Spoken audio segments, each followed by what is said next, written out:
Ayer, el tercer día de propósito, estuvimos viendo lo que eran los dones espirituales. Y entre esos dones recalcamos un don principal, que es el don de sabiduría. Pero quiero enmarcar las 4 sabidurías que existen, o sea, que Dios da. Y cada una es especial y es específica, o sea, para cualquier asunto.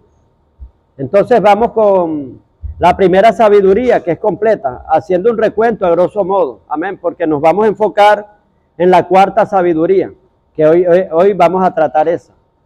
La primera sabiduría tiene que ver con una sabiduría completa, la cual es para descifrar cualquier asunto en tiempo de prueba. Porque esta sabiduría, más que todo, se enfoca a las pruebas. Dice en Santiago, capítulo 1, empieza desde el 1, del 2 en adelante. Dice: amados hermanos, tened por sumo gozo cuando os halléis en diversas pruebas, sabiendo que la prueba de dicha fe produce paciencia. Mas tenga la paciencia su obra completa, en que seáis perfectos y cabales. Y si alguno tiene falta de sabiduría, vienen hablando de diversas pruebas. Aquí esto más que todo se centra, la verdad central aquí es prueba, diversas pruebas. Entonces, ¿qué quiere decir esto? Si alguno tiene falta de sabiduría, o sea, que no sabe cómo resolver esas pruebas, pídala a Dios, el cual se la dará abundantemente y sin reprocharle. Pero pida no dudando. Entonces vemos que ese es un tipo de sabiduría, claro, que ponen una condición: pida no dudando, porque el que pida así no crea que recibirá cosa alguna. Entonces la condición es que usted no tenga duda y que pida con fe, no dudando. Amén. Entonces esta sabiduría pertenece a la sabiduría, o sea, completa para descifrar cualquier asunto, cualquier problema, en cualquier conflicto que esté, tribulación, tipos de pruebas, cualquier tipo de prueba. Existe la otra sabiduría, que es la que vimos ayer, la palabra de sabiduría, que aparece en el libro de Primera de Corintios, capítulo 12, versículo 9. Dice: y a otro es dada, o sea, el don de fe por el mismo Espíritu. Aquí hablan del don de fe. Entonces, pero esto es como una partícula apenas. O sea, es como es dada palabra de sabiduría. Ahí se enfoca más que todo, es palabra de sabiduría. Entonces, vemos que no es total, sino es palabra. Y la palabra que nos indica una partícula de toda la sabiduría completa, total. Amén. Entonces, ¿para qué es dada esta sabiduría? Cuando, por ejemplo, haya una situación engorrosa, difícil, en el cual haya hasta una discusión, o venga alguien a querer tentarlo. Como por ejemplo, a veces los abogados hacen preguntas capciosas, como con doble filo, para que la persona se resbale y entonces conteste mal, como la pregunta que le hicieron a Jesús: ¿de quién es lícito? ¿Qué crees tú que hay que darle tributo? ¿A Dios o al César? No, al César. No, ¿a quién hay que darle tributo? Le preguntaron. Entonces, ¿a Dios o al César? Si él decía a Dios, inmediatamente lo acusaban ante el César. Y el César, que era el imperio que gobernaba Israel en ese tiempo, que los tenía sometidos enseguida, pena de muerte para Jesús. Y si él decía al César, inmediatamente lo acusaban con el Sanedrín. Y decía: este hombre es un hereje, y también por las leyes de ellos lo condenaban. Entonces era de doble filo, así como una encrucijada. Y Jesús discernió, ahí actuó el don de discernimiento de espíritu. Le dijo: hipócritas, queréis tentarme, traedme una moneda. Y se la trajeron. ¿Qué ves aquí? Al César. Dale al César lo que es del César y dale a Dios lo que es de Dios. Y enseguida se quedaron asombrados con tanta sabiduría. Ahí salió una palabra de sabiduría. Y hay otros ejemplos más, pero ese tema no lo vamos a tocar. Amén. Existe otra sabiduría que está descrita en Efesios capítulo 3, versículo 10. Que esa sabiduría, Efesios capítulo 3, versículo 10, esa sabiduría es estratégica para la guerra espiritual. Dice: para que la multiforme sabiduría de Dios sea ahora dada a conocer por medio de la iglesia, ¿a quiénes? A los principados y potestades en los lugares celestes. O sea, es dada para enfrentarnos a jerarquías demoníacas, a todo rango demoníaco. Y es una sabiduría estratégica y habla de multiforme sabiduría. O sea, las multiformes maneras de obrar de Dios. Que Dios es el comandante, o sea, el comandante en jefe, o sea, del ejército. Por eso se le conoce también como Adonai Sebaot. Adonai Sebaot quiere decir el Dios de las huestes. Cuando ustedes ven el término Jehová de los ejércitos, eso es Adonai Sebaot, el Señor de todas las huestes, de todos los ejércitos. Es el que comanda al pueblo y le da las estrategias, como las estrategias que le dio a David, las estrategias que le daba a Josué, que fueron grandes guerreros, él los guiaba. También esta sabiduría que vamos a ver, y ya nos vamos a enfocar aquí, vamos a entrar en materia. Efesios capítulo 1, versículo del 15 al 23. Tiene como título aquí, dice, el espíritu de sabiduría y de revelación. Hay dos espíritus. Mire, aquí menciona la sabiduría como un espíritu. Y usted tiene que amar a la sabiduría, verla como una persona. Decirle a la sabiduría, tú eres mi parienta, tú eres mi hermana. O sea, vela como... Y dice, y ella te abrazará, tienes que abrazar la sabiduría. Cuando ella te abrazará cuando tú la hayas abrazado. Hay una condición, que tú tienes que abrazarla para que la sabiduría te abrace a ti. Tú primero tienes que abrazarla. Por eso es que la sabiduría no viene para todos, hermano. Es para el que la abrace. Amén. El que ama la enseñanza, ama la sabiduría, hermano, y la sabiduría le va a venir, pero el que la rechaza, dice, aman la muerte, y por eso es que les va mal, hermano. Ah, no, pero si está en la iglesia y oye todo, no, por un oído le entra y por otro le sale. A veces le fastidia cuando terminará el predicador. Le viene un problema en la calle, no sabe cómo resolverlo, y vive de rollo en rollo esa persona. ¿Pero por qué? Porque no ama la sabiduría. Dice, los que me desprecian a mí, dice en Proverbios 9, dice, aman la muerte. El que me aborrece a mí, dice, ama la muerte. O sea, el que aborrece la sabiduría, ahí la muerte le va a venir, hermano. Puede ser muerte espiritual como muerte física. Entonces, usted tiene que amar, tiene que desear la sabiduría. Amén. Efesios capítulo 1, versículo del 15 en adelante. Dice, por esta causa, también yo, este es el apóstol Pablo, habiendo oído de vuestra fe en el Señor Jesús y de vuestro amor para con todos los santos, no ceso de dar gracias por vosotros, haciendo memoria de vosotros en mis oraciones. O sea, Pablo oraba constantemente, hacía memoria de esa congregación. En sus oraciones no soltaba esa congregación. Y era una oración insistente, perseverante. ¿Y por qué Pablo oraba? La respuesta está aquí en el 1.17, ahí mismo el versículo que sigue. Para que la petición de Pablo era esta, para que el Dios de nuestro Señor Jesucristo, el Padre de gloria, os dé espíritu de sabiduría y de revelación. ¿Qué pedía? Espíritu de sabiduría y espíritu de revelación. ¿Cuántos quieren tener ese espíritu de sabiduría? ¿Cuántos quieren tener el espíritu de revelación? Amén. Pero ese es especial, amén. Y esa es sobre todo para que en el conocimiento de Él. O sea que esta sabiduría es para conocer a Dios. No todos conocen a Dios, hermano.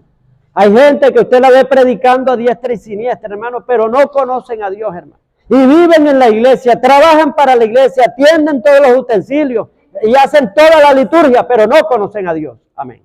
Ahorita vamos a ver un ejemplo de eso, hermano, bíblicamente.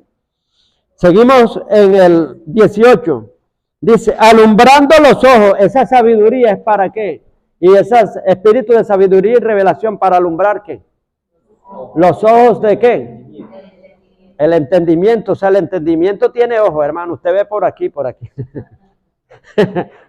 O sea, usted entiende también con la mente, amén. Entiende con el espíritu también. Entonces, aparte de estos ojos físicos, hermano, también se nos van a abrir los ojos del entendimiento. Porque nosotros no entendemos ni comprendemos a Dios. A veces hay una ceguera espiritual, hermano. Y usted ve gente ciega, hermano, sirviéndole al Señor. Dice, alumbrando los ojos de vuestro entendimiento, para que sepáis. O sea, ¿para qué quiere el Señor que se te abran los ojos del entendimiento? Para que sepáis cuál es la esperanza a que Él os ha llamado. O sea, ¿para qué te ha llamado? ¿Con qué propósito te ha llamado? El que está en oscuridad, hermano, no sabe ni nada, ni para dónde va. ni hacia dónde lo están dirigiendo. Él dice, ¿cuál es la esperanza a que Él los ha llamado? ¿Y cuál es la riqueza de la gloria de su herencia en los santos? Ya la pastora ha venido predicando sobre esto, sobre la herencia, amén. Y entonces, como dice la palabra de Dios en Colosenses 1:12, que dice, con gozo, dando gracias a Dios, que nos hizo aptos para la herencia de los santos en luz. Amén. Entonces, hay una herencia de los santos en luz, mientras no se nos abran los ojos del conocimiento, del entendimiento. Usted no sabe lo que le pertenece, usted no sabe lo que le toca, quién es nuestro Dios. Y no solamente eso, hermano, que para qué lo ha llamado el propósito, el que le ha puesto en usted el plan de vida, sino también no conoce su herencia. Como dice, el que no sabe es como el que no ve. Amén. Y en el 19 también te da otra causa por el cual viene esta sabiduría. ¿Y cuál es la supereminente grandeza? Esta palabra es tremenda, supereminente. O sea, eminente es algo grandioso. Ahora super, amén. Supereminente, o sea que el hombre no tiene a veces la capacidad de entender, hermano. Amén. Dice, ¿cuál es la supereminente grandeza de su poder? O sea que el poder de Dios es grande, hermano. Y nosotros no nos movemos en ese poder porque no se nos han abierto los ojos del entendimiento.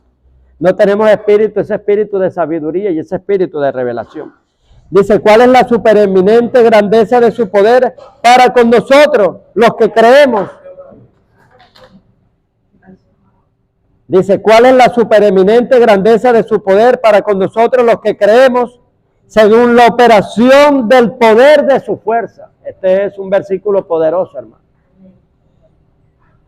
La cual operó en Cristo, resucitándole de los muertos y sentándole a su diestra en los lugares celestes. Hay un poder bien grande, ese es el poder del Espíritu Santo, el cual resucitó a Jesús, el Espíritu de la resurrección. Y sobre todo principado y autoridad y poder y señorío. O sea, lo sentó sobre todo principado. Sobre quiere decir que Jesucristo está encima, por encima de todo principado, de toda potestad y sobre todo nombre, o sea, todos los nombres que hay, de todos los poderes demoníacos. El nombre de Jesús es sobre todos esos nombres. Es sobre todo nombre y ante ese nombre toda rodilla se doblará y toda lengua confesará que Jesucristo es el Señor. Y sobre todo nombre que se nombra no solamente en este siglo actual, sino también en el venidero. O sea, en todos los tiempos el nombre de Jesús tiene preeminencia. Amén.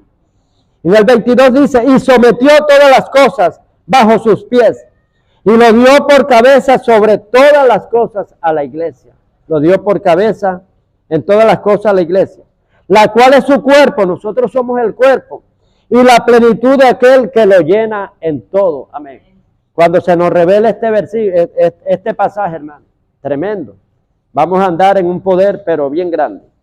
Entonces, aquí hay muchas cosas que decir, hay revelaciones fuertes aquí, hermano, y profundas, pero vamos a abocarnos más que todo en la sabiduría para el conocimiento de Dios y la revelación.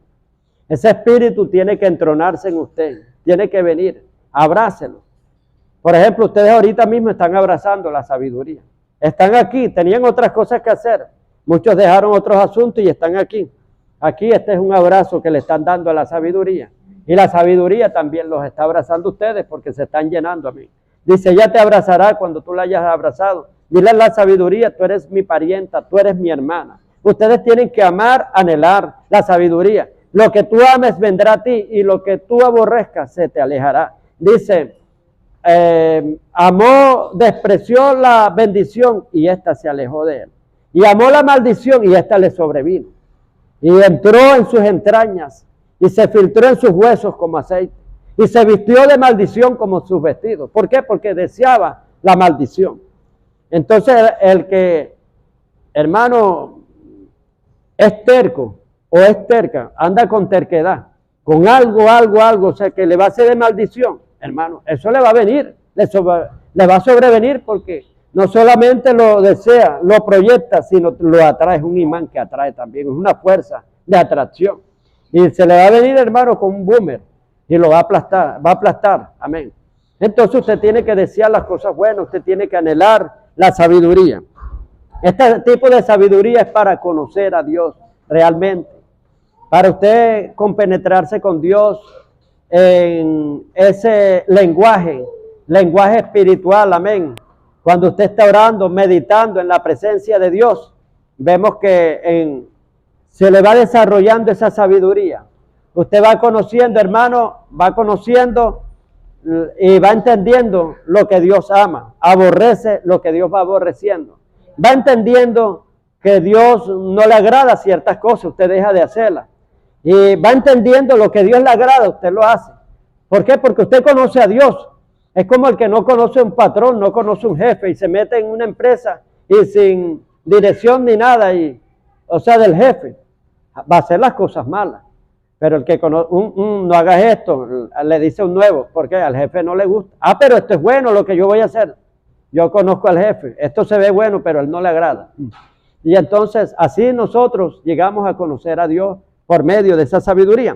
Vamos a ver ejemplos de personas que ministraban a Dios y no conocían a Dios para nada. Hubo uno, fue Samuel. Samuel, ya ustedes saben el caso, que su madre era estéril, Ana no podía concebir hijos. Vemos que Dios le concibió ese hijo. Y ella, en respuesta a esa oración, lo entrega allá al tabernáculo, allá. Lo entrega al sacerdote Elí, que era el sacerdote en ese tiempo y era el juez de Israel. Cuando lo destetan, por ahí aproximadamente a los 3 años, se lo suelta al sacerdote Elí, desde bebecito andando en las cosas de Dios. El hecho de que alguien nazca, hermano, de padres que sean pastores, o el hecho de que, por ejemplo, sus padres sean intercesores, adoradores, sean lo que sea, devotos de Dios y de todo, consagrados a Dios, y lo lleven desde pequeño hasta recién nacido. Señor, te lo presento aquí. Hermano, eso no quiere decir, hermano, que ya ellos ya están asegurados totalmente. En parte sí puede ser algo, o sea, que los padres reclamen esa promesa y empiecen a orar, amén. Pero no quiere decir, Dios no tiene nietos, hermano. El hijo es el que es obediente a Dios, pero el hijo de esa persona que es obediente a Dios no es hijo de Dios. Porque dice, es aquel que le reciba, hermano, que le abra su corazón, que le siga de verdad. Y este fue el caso que pasó con Samuel, que lo consagraron desde pequeño a Dios, desde los 3 años, enseñándole toda la liturgia, todas las cosas. Y también le enseñaban a amar la palabra, porque esta costumbre también lo tenían los fariseos cuando preparaban. También era riguroso también la disciplina, cómo entrenaban un fariseo. Lo destetaban también a los 3 años, lo entregaban. Y agarraban los rollos de papiro. No estaba la Biblia como está ahora aquí, eran rollos. Y lo endulzaban con miel.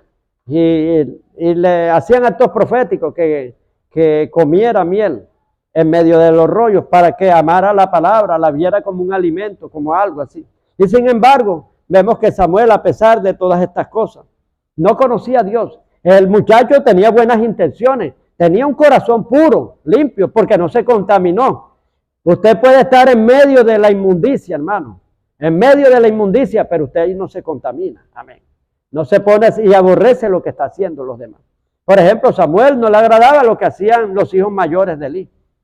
Tenían malas conductas y de todo. José tampoco se agradaba de la mala conducta de sus hermanos mayores. Y vemos que él creció en medio de la podredumbre, en medio de la inmundicia, Samuel. Viendo esos muchachos haciendo tracalería y de todo, llevándose por delante a quien sea, en prostitución, en lujuria, lascivia.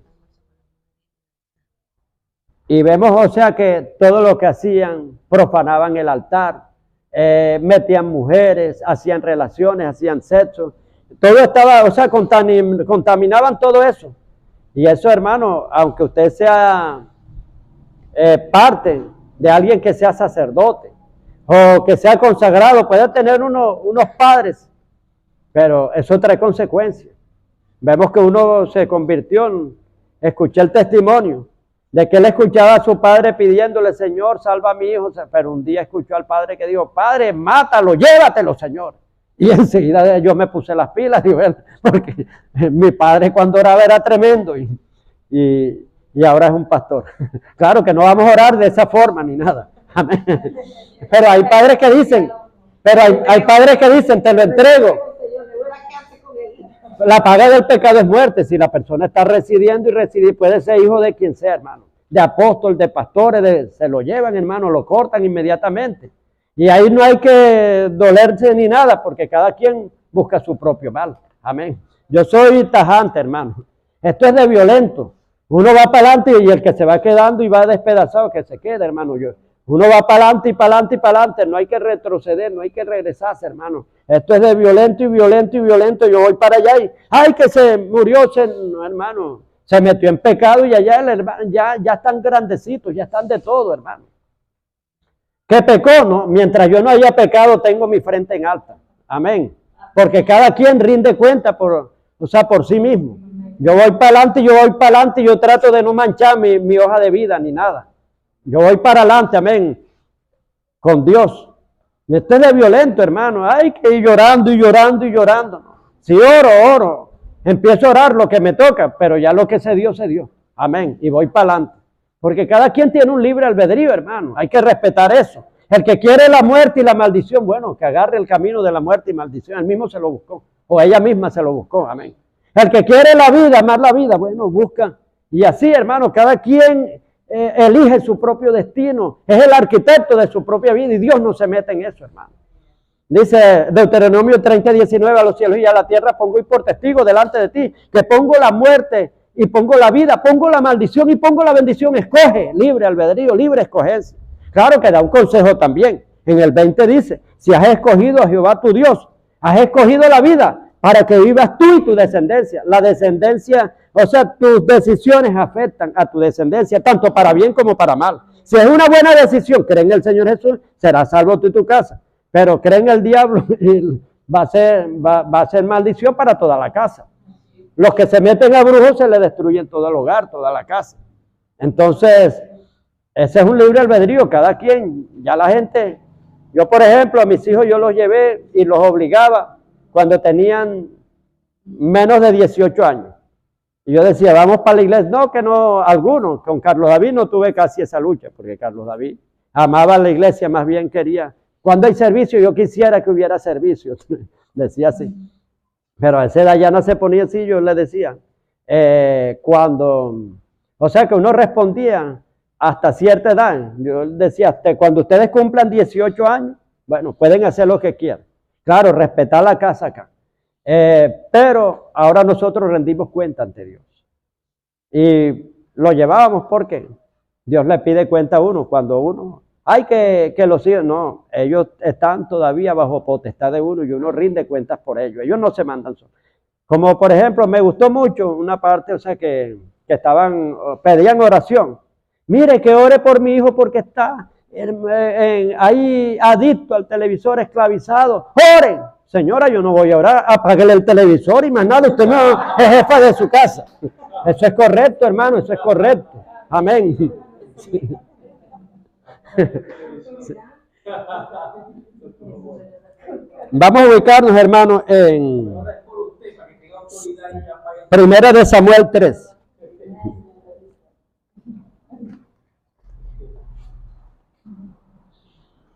Primera de Samuel, primer libro de Samuel, capítulo 3. Ya le referí la historia de Samuel, que desde pequeñito lo llevaron al tabernáculo ahí y le dieron entrenamiento. Ese muchachito se sabía todas las liturgias que habían ahí, las ceremonias todas, él las hacía. Era el servidor en todo, hermano, se sabía todo. Ya aquí aproximadamente podía tener como unos 16 años por ahí. Dice, en el trayecto que vamos a leer ahora.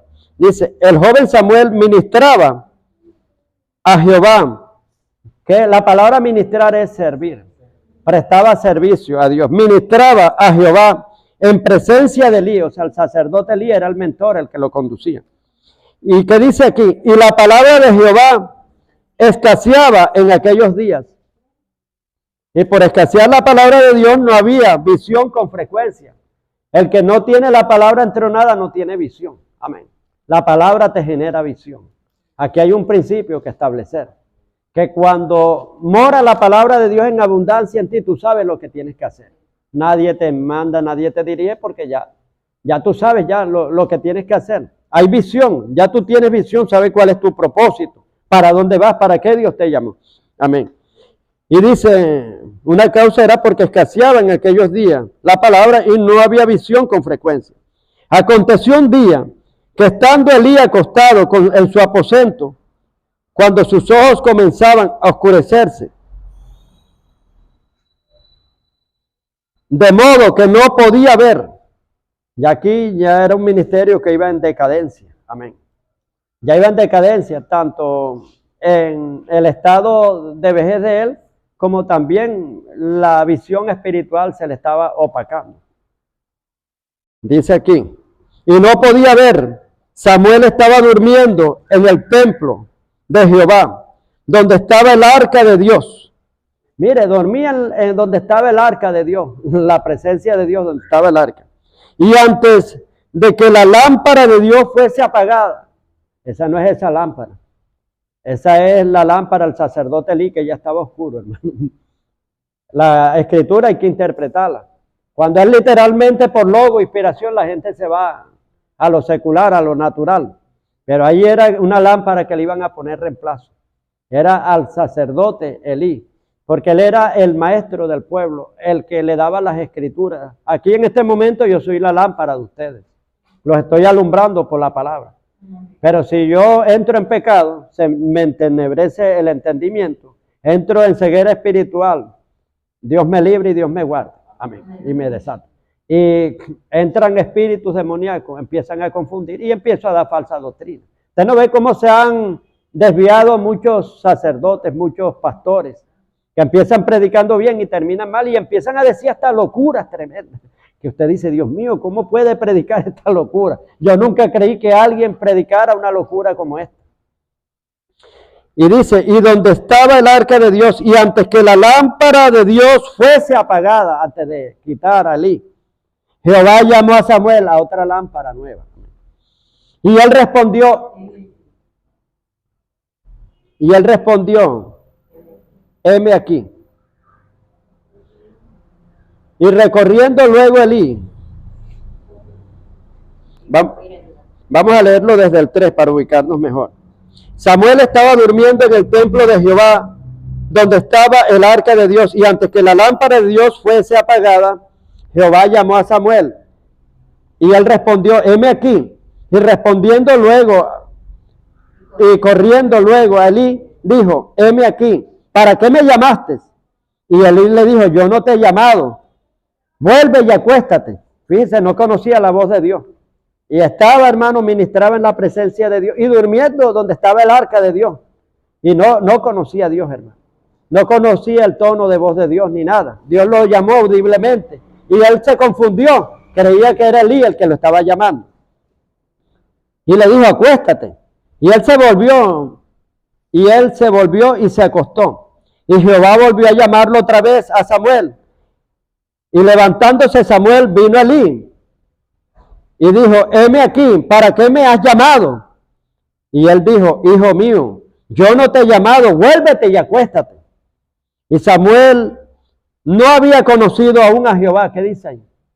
Y Samuel, a pesar de que desde pequeño había nacido ahí, y Samuel no había conocido aún a Jehová, ni la palabra de Jehová le había sido revelada.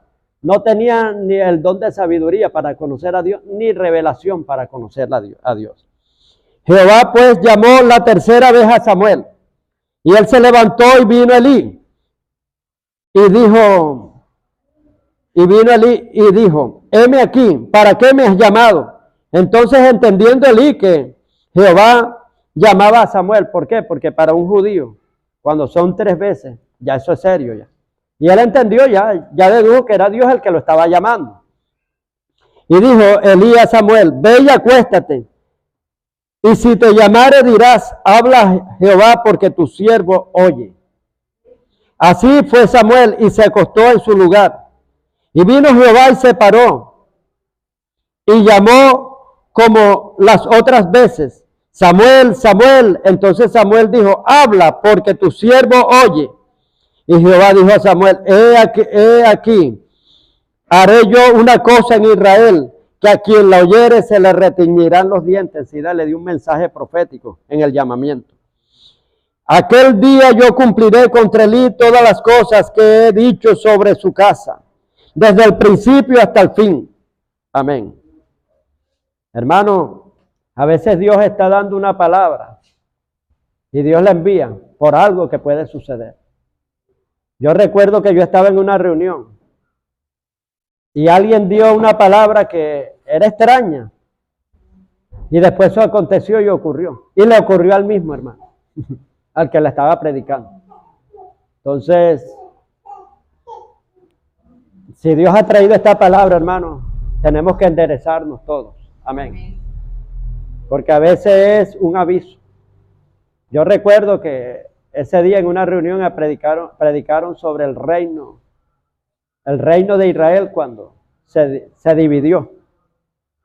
Que murió Salomón y quedó Roboam reinando. Entonces el pueblo no estaba contento con el reinado pasado de Salomón. Y cuando muere Salomón le dicen a Roboam, te aceptamos por rey siempre y cuando quites la mano dura que tenía tu padre contra nosotros, que nos apretaba con duros impuestos y nos explotaba. Si tú nos pones una mano más suave, te serviremos, pero si no, no. Y vino él y agarró y hizo lo bueno, buscó el consejo de los ancianos. Los ancianos le dieron buen consejo, dijeron, no, suéltale, dile que tú lo vas a tratar mejor, que vas a tener misericordia y consideración. Enseguida, él no prestó atención tanto al consejo de los ancianos sabios que le habían dado, sino buscó a los jóvenes de la misma edad de él.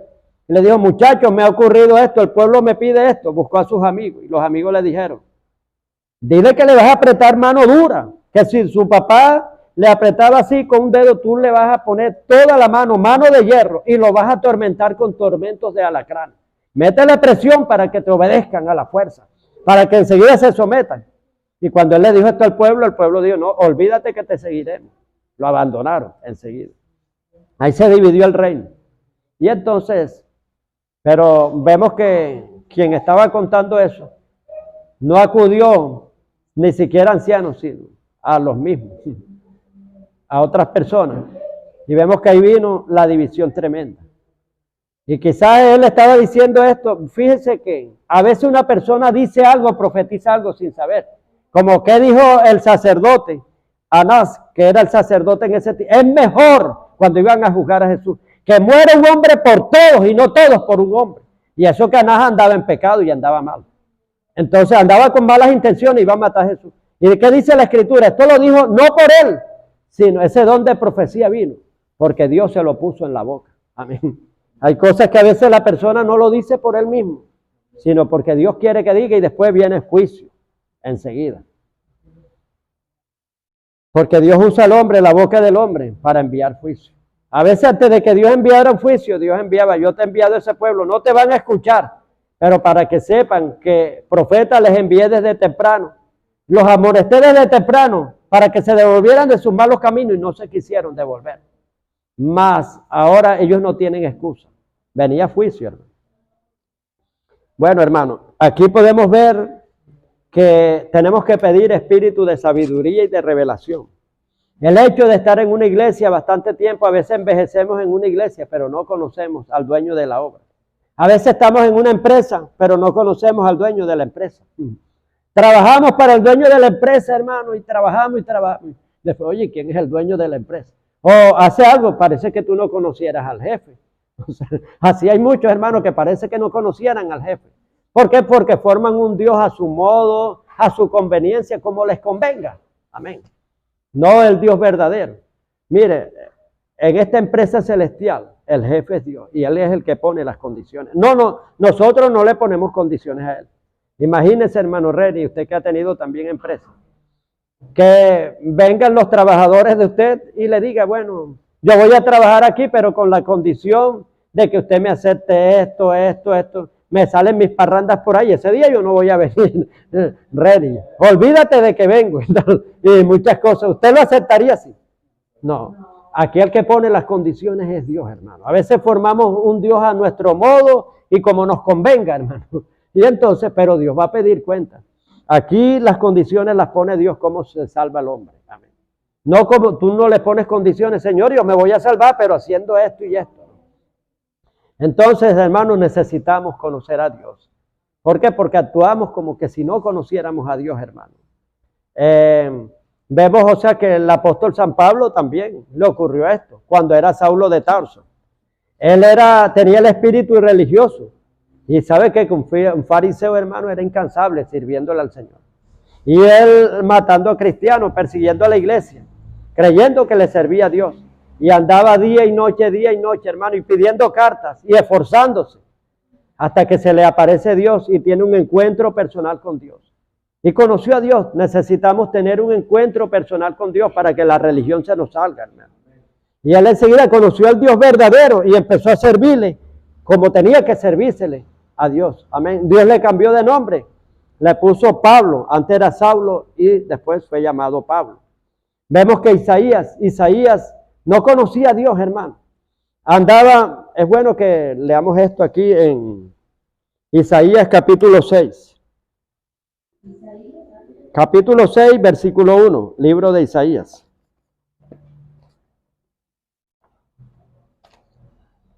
Visión y llamamiento de Isaías, ahí lo llaman, amén. Isaías capítulo 6, versículo 1. Pueden decir amén cuando lo tengan. Dice, en el año en que murió el rey Usías, ¿quién se murió ayer, hermano? El rey Usías. Y eso fue para bien, ya se lo voy a decir. Y vi yo al Señor sentado sobre un trono alto. Vino a tener la visión cuando se murió el rey Usías. Trono alto y sublime. Vi yo al Señor, tremenda visión, hermano. Vi yo al Señor en un trono alto y sublime. Y sus faldas llenaban el templo. Por encima de él había serafines. Este es un tipo de ángeles. Hay 4 tipos de ángeles. Hay ángeles normales. Hay ángeles, o sea, son los rasos. Hay ángeles serafines, estos no están aquí en la tierra, estos están en el cielo, estos son los que hacen toda la liturgia y todo. Ese fue el que sacó el carbón encendido y se lo puso a Isaías. Esos están en el trono de Dios, nada más ministrando, están para el trono de Dios. Los querubines sí hacen misión acá en la tierra y allá arriba también, están guardando los cubridores de la gloria de Dios y lo ponen en sitio estratégico para guardarlo, como en el huerto del Edén, cuando el hombre peca. Para guardar el árbol de la vida pusieron querubines con espadas encendidas y que revoloteaban para que nadie alargara su mano. Dijo, el hombre ahora es como yo, como nosotros, dijo Dios. Puso querubines, no sea que ahora alargue su mano y tome del árbol de la vida y viva para siempre, sea inmortal. Y por eso tuvieron que poner querubines resguardando. Mientras eso se lo llevaban para el cielo, el paraíso. Ahí quedó, hermano, custodiado por querubines. Están también los arcángeles, que son los ángeles de guerra, para la guerra. Y aquí vemos este tipo de ángel, estos querubines. Dicen, por encima de él había estos serafines, amén. Por encima de él había serafines. Usted tiene que tener conocimiento en la guerra espiritual. No llame serafines porque esos están consagrados allá. Esos son nada más en el trono de Dios. Puede llamar arcángeles y querubines. Amén. Y ángeles también. Ángeles santos, pero diferencie los ángeles. Porque hay ángeles caídos y hay ángeles santos. Cuando dice, él enviará sus ángeles cerca de ti, dígale que le envíe los ángeles de Dios. Amén. En el 2 dice, por encima de él había serafines. Cada uno tenía 6 alas, con 2 cubrían sus rostros y con 2 cubrían sus pies y con 2 volaban. Y el uno al otro daba voces diciendo, Santo, Santo, Santo. 3 veces santo, Padre, Hijo y Espíritu Santo. Santo, Santo, Santo, Jehová de los ejércitos. Toda la tierra está llena de su gloria. Y los quiciales de las puertas se estremecieron con la voz del que clamaba. Y la casa se llenó de humo, la gloria de Dios. Entonces dije, ¡ay de mí, que soy muerto! Porque esto lo dijo Isaías. Porque siendo hombre inmundo de labios y habiendo en medio y habitando en medio de pueblo que tiene labios inmundos, han visto mis ojos al Rey, Jehová de los ejércitos. Porque en aquel tiempo el que veía la gloria de Dios caía fulminado, hermano. Y voló hacia mí uno de los serafines Aquí había un propósito, por eso fue que Isaías no se murió. Amén. Y Dios le mostró esto. Y voló hacia mí uno de los serafines, teniendo en su mano un carbón encendido, tomándolo del altar con sus tenazas y tocando con él sobre mi boca. Dijo, he aquí que esto, toco tus labios y es quitada tu culpa y limpio tu pecado. ¿Dónde lo tocó? ¿Y por qué no lo tocó en las demás partes? Tantas cosas malas, hermanos, que a veces se hablan ahí. De ahí emerge el pecado y todas esas cosas. Amén. Por eso dice, el que quiere amar la vida, refrene su lengua de no hablar mal. Y el que quiere ver días buenos, refrene, póngale 2 frenos más fuertes que una gandola. Amén. Entonces vemos aquí, y dice aquí en el 8. Después oí la voz del Señor que decía, ¿a quién enviaré y quién irá por nosotros? Entonces respondí, yo, heme aquí, envíame a mí. El llamamiento de Isaías a mí. ¿Cuándo lo llamó? Cuando se murió el rey Usías. ¿Quién era el rey Usías? Muy amigo de él. Él paraba en el palacio del rey Usías y los ojos de él eran Usías, Usías, Usías por allá, Usías por acá. Y a veces Dios te quita la muleta, hermano. Camina tú, no dependas de otro. ¿Por qué? Porque, hermano, no andaba en intimidad con Dios. A veces amigos que nos roban espacios y nos roban todo. Ese tiempo es para orar. Amén. Claro, tú tienes que tener amigos, pero hasta cierto límite. Pero tienes que tener comunión con Dios. Hay gente que está afanada en otro, en otra persona, en otra persona, en otra persona, y sus ojos son, hermano, ¿y cuándo van a tener cosas tremendas? ¿Cuándo van a tener proyección? Isaías aquí no avanzaba para nada, hermano. Vino a avanzar y vino a tener un encuentro personal con Dios. ¿Cuándo se muere Usías? ¿Cuándo? Él andaba, hermano, amiguito de Usías y de todo. Eso está en otros pasajes, o sea que eran muy amigos y de todo. Él ministraba, era el de cabecera de Usías ahí. Y entonces a veces, por estar entrelazado con otro y con otro y con otro, no te entrelazas con Dios, hermano. Entonces, vemos que aquí, qué experiencia bonita tuvo Isaías, un encuentro personal con Dios. Vio la gloria de Dios.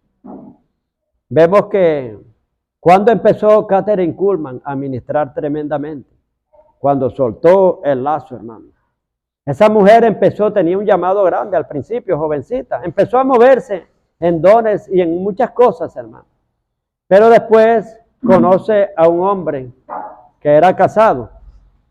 Y en ese tiempo se empata con él. Tuvo una relación con él, se casaron. Pero en ese tiempo bajó la unción, bajó todo lo de ella. Ya la gente empezó a rechazarla y todo. Y ella llegó a decir, escribe en su libro, lo amé más a él que a Dios. Ella amaba a Dios, pero terminó amándolo más. Ella le decía al mister. Y lo admiraba, lo quería bastante y todo. Los ojos se le fueron. Dice, terminé amándolo a él más que a Dios. Pero un día sintió una inquietud en el espíritu.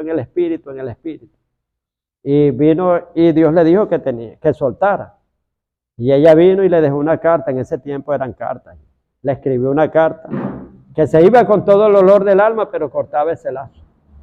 Y ella dice que iba así, no le interesaba que los carros la mataran ni nada. Iba con un dolor fuerte, desgarrada el alma, el espíritu, iba así.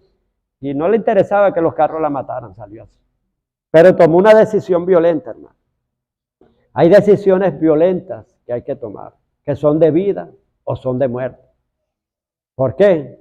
Porque los que no toman decisiones violentas, que se quedan en el sitio, hermano, pues eso le puede costar la muerte física y la muerte espiritual. Y destrucción también.